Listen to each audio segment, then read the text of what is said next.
Students, हम इस determinant chapter की एक्सरसाइज 4C में ये क्वेश्चन देखेंगे।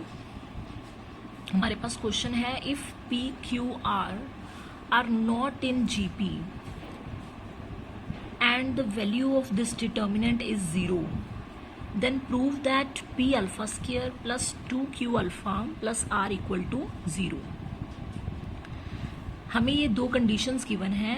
एक तो है हमें ये डिटर्मिनेंट की वैल्यू जो है वो 0 के बराबर इक्वल है, और इस डिटर्मिनेंट में ये जो टर्म्स हैं P Q R, और उसके बारे में भी हमें बताया है कि these terms are not in GP। तो ज्योमेट्रिक प्रोग्रेशन आपने +1 में पढ़ा है। इसका मीनिंग होता है कि ये जो टर्म्स हैं वो ज्योमेट्रिक प्रोग्रेशन नहीं बना रही। मीन्स अगर हम किसी टर्म को उसकी पहली टर्म के साथ डिवाइड करें और जो उसकी रेशो है वो किसी और अगर नंबर को उसकी पहली नंबर के साथ डिवाइड करें वो इक्वल नहीं आएगी। मीन्स रेशो इक्वल नहीं होगी। अगर मैं जैसे सेकेंड टर्म को फर्स्ट टर्म के साथ डिवाइड करूं और थर्ड टर्म को सेकेंड टर्म के साथ डिवाइड करूं, ये रूल होता है ज्योमेट्रिक प्रोग्रेशन का कि इनकी जो रेशो है अगर वो ज्योमेट्रिक प्रोग्रेशन में है ये नंबर्स, तो फिर हम कहेंगे ये रेशो इक्वल होती है, कॉमन रेशो होती है इनकी। अगर ये ज्योमेट्रिक प्रोग्रेशन नहीं बना रहा तो फिर हम कहेंगे ये रेशो जो है वो इक्वल नहीं होगी। ठीक है, और इसका कॉन्सेप्ट हम ये वाली जो इसका रिजल्ट का यूज है हम वो इस डिटर्मिनेंट की कैलकुलेशन में हम ये यूज करेंगे। फिर उसकी हेल्प से हमने ये वाली कंडीशन प्रूव करनी है। ठीक है, तो फिर हम ये स्टार्ट करेंगे हमारा answer. Consider this determinant is equals to 0। अब हमें पता है इस एक्सरसाइज में हमने प्रॉपर्टीज ऑफ डिटर्मिनेंट्स भी सीखी हैं। हम प्रॉपर्टीज को यूज करके डिटर्मिनेंट को एक्सपैंड कर सकते हैं। ओके, अब यहाँ पे हम अगर देखें यहाँ पे 1 है फर्स्ट रो का फर्स्ट एलिमेंट, और सेकेंड रो के फर्स्ट एलिमेंट में भी 1 है, और 1 से 1 सब्ट्रैक्ट करें हम इजीली यहाँ पे 0 बना सकते हैं। तो ये हमने पढ़ा कि रो ऑपरेशंस लगा सकते हैं, कॉलम लगा सकते हैं। सो हम यहाँ पे ऑपरेट करेंगे, ऑपरेट R1 माइनस। अब ये ऑपरेशन लगाएंगे इस डिटर्मिनेंट में। R1 में से R2 को सब्ट्रैक्ट करेंगे। यहाँ पे 1 है R1 रो 1 का फर्स्ट एलिमेंट, एंड यहाँ पे भी 1 है रो 2 का भी फर्स्ट एलिमेंट। सो 1 से 1 सब्ट्रैक्ट किया, यहाँ पे 0 आ गया। Q over P minus R over Q, and here alpha minus alpha. अगर हम देखेंगे यहाँ पे भी अल्फा है, यहाँ पे भी अल्फा, और बीच में इनके सब्ट्रैक्शन है, तो अल्फा माइनस अल्फा ये कैंसिल हो गए और हमारा बच गया यहाँ पे answer Q over P minus R over Q। ये दोबारा देखेंगे, 1 minus 1 0, Q over P minus R over Q, here alpha minus alpha cancel, Q over P minus R over Q। ये थर्ड एलिमेंट बच गया। ये हमने रो 1 को ऑपरेट कर दिया, और जो रो सेकेंड है उसको हम एज इट इज लिखेंगे। यहाँ पे R ओवर Q और यहाँ पे alpha plus R over Q, और ये थर्ड रो भी हम एज इट इज लिखेंगे, P alpha plus Q, Q alpha plus R, यहाँ पे 0। तो ये डिटर्मिनेंट की वैल्यू हमें 0 गिवन है। ठीक है, अब हम नेक्स्ट हम देखेंगे ये जो R1 है इसमें ये कॉमन फैक्टर आ रहा है Q over P minus R over Q। यहाँ पे भी Q over P minus R over Q।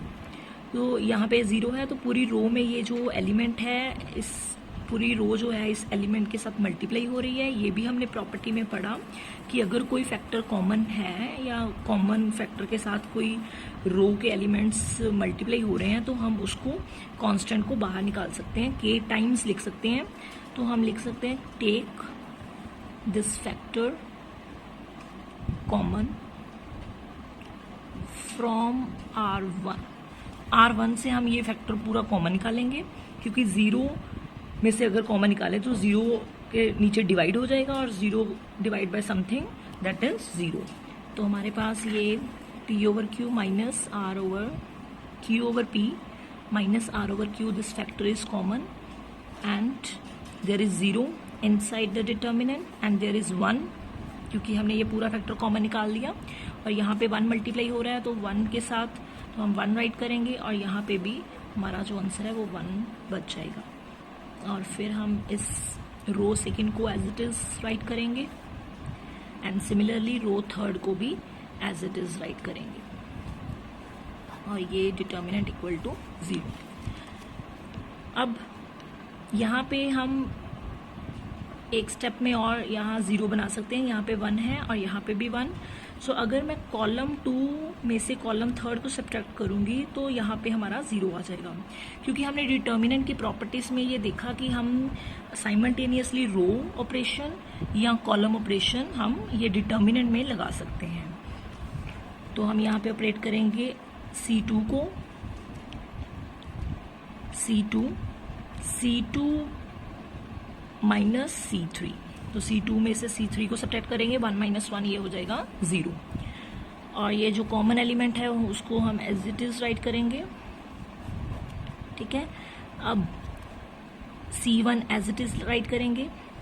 सो ये हो गया C1 का कॉलम फर्स्ट। अब कॉलम सेकेंड में से कॉलम थर्ड को सब्ट्रैक्ट करना है 1 minus 1 that is 0। R/Q minus alpha minus R/Q, तो R/Q कैंसिल हो गया and we get here minus alpha, क्योंकि हमने C2 माइनस C3 किया तो माइनस बीच में है और माइनस अल्फा आंसर आ जाएगा। R/Q और जो माइनस होगा वो ये भी माइनस हो जाएगी टर्म, तो ये सब्ट्रैक्ट हो जाएगी, कैंसिल हो जाएगी, सेम टर्म है और यहाँ पे माइनस अल्फा रह जाएगा। और यहाँ से अगर 0 इसमें से सब्ट्रैक्ट करें तो ये वाला इट विल रिमेन सेम। तो ये कॉलम 3 को एज इट इज राइट करेंगे R/Q एंड देयर इज 0। अब हम इस नेक्स्ट स्टेप में हम देख सकते हैं कि ये वाला जो फैक्टर है इसको हम उधर लेके जा सकते हैं, डिवाइड कर सकते हैं। अब हमने यही चेक करना है कि ये जो फैक्टर है या जो नंबर है वो 0 नहीं होना चाहिए, क्योंकि हम 0 के साथ डिवाइड नहीं कर सकते, ठीक है। अब इसको नॉन जीरो प्रूव करने के लिए फिर हम वो गिवन कंडीशन यूज करेंगे जो हमें ऊपर गिवन है स्टेटमेंट में कि P, Q, R are not in GP, so therefore Q/P not equal to R/Q, क्योंकि ये ज्योमेट्रिक प्रोग्रेशन का रूल होता है, अगर तो GP में हो टर्म्स तो फिर जो रेशो होती है इनकी वो इक्वल होती है, और यहाँ पे गिवन है ये GP ज्योमेट्रिक प्रोग्रेशन नहीं है टर्म्स, तो इसलिए जो रेशो है वो अनइक्वल है। It means these two terms are different and therefore its subtraction will be non zero. अगर मैं दो डिफरेंट नंबर को माइनस करती हूँ तो फिर जो सब्ट्रैक्शन इसका रिजल्ट होगा वो नॉन जीरो होगा, इसलिए हम इसको 0 के साथ डिवाइड कर सकते हैं। तो हमारा जो आंसर है वो बचेगा 0, 1 P अल्फा प्लस Q, जो रिमेनिंग डिटर्मिनेंट की वैल्यू है, यहाँ पे 0 minus alpha Q alpha plus R, और यहाँ पे 1 अल्फा प्लस R/Q एंड यहाँ पे 0। अब ये इसको मैं 0 ओवर समथिंग 0, तो हम यहाँ पे लिख सकते हैं because Q/P minus R/Q is non zero. बस इतना लिखना है। ये GP का यही कॉन्सेप्ट है कि इसका जब हम माइनस करेंगे तो ये 0 नहीं होगा, नॉन जीरो नंबर होगा, क्योंकि इनकी रेशो जो इक्वल नहीं है, ठीक है। अब हम सिंपली हमारे पास रूल आ गया 0, 0, 1, तो हम यहाँ पे देख सकते हैं कि R1 को मैं एक्सपेंड करूंगी यहाँ पे बाय एक्सपेंडिंग R1, ठीक है।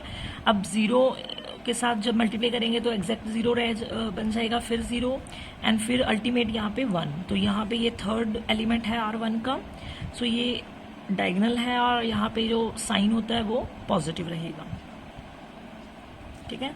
अब प्लस, फिर अब इस रो को डिलीट करो और इस कॉलम को, तो हमारे पास जो इनसाइड है इसका वो बच जाएगा determinant 1 P alpha plus Q minus alpha Q alpha plus R। अब ये किसके इक्वल है 0, ये हमने ऊपर कंडीशन एज इट इज 0 के बराबर ही हम राइट करेंगे, क्योंकि ये हमें गिवन था कि ये जो डिटर्मिनेंट है वो 0 के बराबर है, ठीक है। अब हमने सिर्फ इसको इवेलुएट करना है और वही सेकेंड ऑर्डर डिटर्मिनेंट को सॉल्व करेंगे। So Q alpha plus R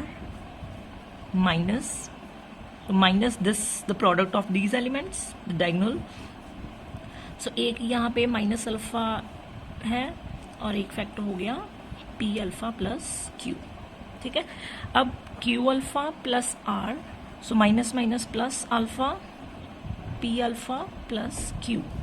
अब इसको ब्रैकेट ओपन करेंगे, सो ये बन गया Q alpha plus R plus alpha P Q, alpha P alpha plus Q alpha. अब आप देख सकते हो Q alpha plus Q alpha ये बन गया 2 क्यू अल्फा, और ये P alpha square plus R. तो यही रिजल्ट हमने प्रूव करना था, P alpha square plus 2 Q alpha plus R equal to 0। So यही हमारा रिक्वायर्ड कंडीशन थी जो हमने प्रूव करनी थी।